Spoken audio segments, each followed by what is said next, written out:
Manhattan rent just hit $4,722 per month.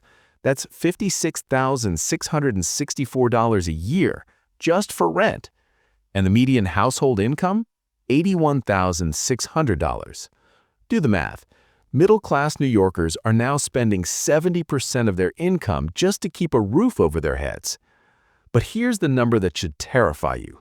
Only 1.4% of rental apartments are even available, and of those, just 0.4% cost less than $1,100 per month.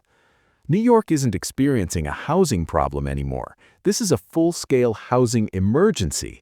And it's not just crushing the poor, it's eliminating the middle class entirely. Let me show you exactly what's happening to New York right now. Over 101,000 people slept in NYC shelters in November 2025. Thousands more sleep unsheltered. Over 200,000 are temporarily doubled up in overcrowded apartments. Total it up, more than 350,000 New Yorkers are homeless right now, in the wealthiest city in the wealthiest country in human history. Between January 2022 and January 2024, homelessness in New York State more than doubled, growing 53% in just 1 year, 4 times faster than the rest of the nation. But here's what the headlines aren't telling you. The middle class isn't watching this crisis from the sidelines, they're living it. Here's what nobody's talking about. Ben Miller is a software engineer in Prospect Heights with his wife and infant daughter. By every measure, he's successful. Good job, good income, but he can't afford to buy a home. He's stuck, passively house hunting, while watching prices climb further out of reach every month. Barika Williams, executive director for the Association of Neighborhood and Housing Development, put it perfectly. What has changed is who is feeling the crunch. Engineers, teachers, nurses, financial analysts, people earning $75,000, $100,000, even $150,000 per year are being priced out of stable housing. In Manhattan, median rent climbed to a record $4,722. Even households earning 6 figures are spending 40 to 50% of their income on rent. The 30% rule? That's a fantasy in New York now. New York's housing emergency has 3 deadly components. First, the supply crisis.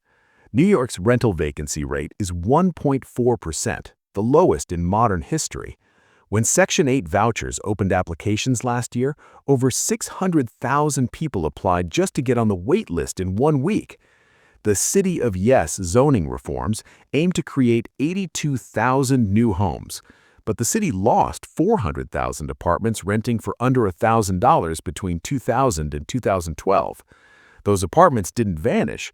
They converted to luxury units renting for $1,200 to $1,600 or higher. Second, the cost burden nightmare. Nearly 3 million New Yorkers spend more than 30% of income on housing. 1 in 20 spends over 50%, a severe cost burden. Among renters earning under $50,000, almost 1.3 million, 73%, are cost-burdened. But here's the shocking part. Even 16% of households earning over $75,000 are now cost-burdened. 1/3 of all New York renters pay more than half their income toward rent. Half of the city's households don't have enough money to afford an apartment, access sufficient food and health care, and get around. They're not living. They're surviving. Third, the quality collapse. Rent-stabilized apartments and public housing have the worst conditions. NYCHA needs $60 billion in short-term rehabilitation costs, $23 billion just to fix bathrooms, kitchens, and basic infrastructure. Residents in affordable housing are living with holes in walls, rats, and dangerous electrical systems. Your choices: pay market rent you can't afford or live in subsidized housing that's hazardous to your health.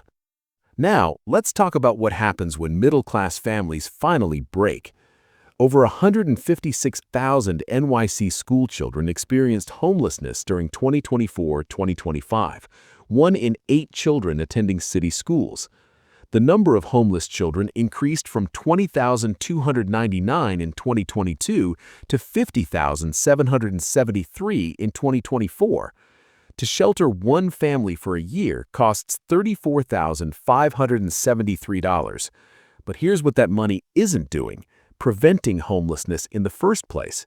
Over 100,000 New Yorkers have been evicted since 2016, and evictions are growing, not shrinking. So who can actually afford housing in New York now? First-time homebuyers, even well-paid professionals, can only afford to buy if their parents give them large sums of money. You need a six-figure down payment from family just to enter the market. Almost 1.5 million people live in overcrowded conditions. The severe overcrowding rate nationwide is 0.99%. In New York City, 3.33%, more than 3 times the national average. And overcrowding isn't limited to low-income households anymore. It's found at all income levels. Here's the part that should make you angry. This crisis is self-inflicted. Guardrails initially created to protect working-class New Yorkers have been co-opted by wealthy homeowners to freeze neighborhoods in place. The Bloomberg administration's zoning changes limited housing growth in predominantly white and wealthy neighborhoods, areas with the best schools, transit, and services. Rules meant to prevent displacement now drive up rents citywide and push out the very families they were designed to protect. Despite billions in subsidies, robust rent stabilization, and massive public housing, almost all housing outcomes in New York are terrible. So, what are officials doing? Governor Hochul proposed banning rent price fixing software, doubling the low-income housing credit program, $210 million annually, and investing $100 million in infrastructure for new housing. His 5-year plan aims to build or preserve 100,000 affordable homes. He's 50% complete, ahead of schedule. That sounds impressive until you remember that 400,000 affordable apartments disappeared between 2000 and 2012 alone. The initiatives are incremental, slow, and nowhere near the scale needed to match the crisis. Right now, 350,000 New Yorkers are homeless. 3 million are cost-burdened. Even six-figure earners are questioning whether they can stay.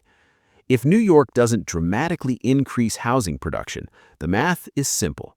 Rents will keep climbing, the middle class will keep shrinking, and New York becomes a city only for the ultra-wealthy and the desperately poor, with no middle class in between.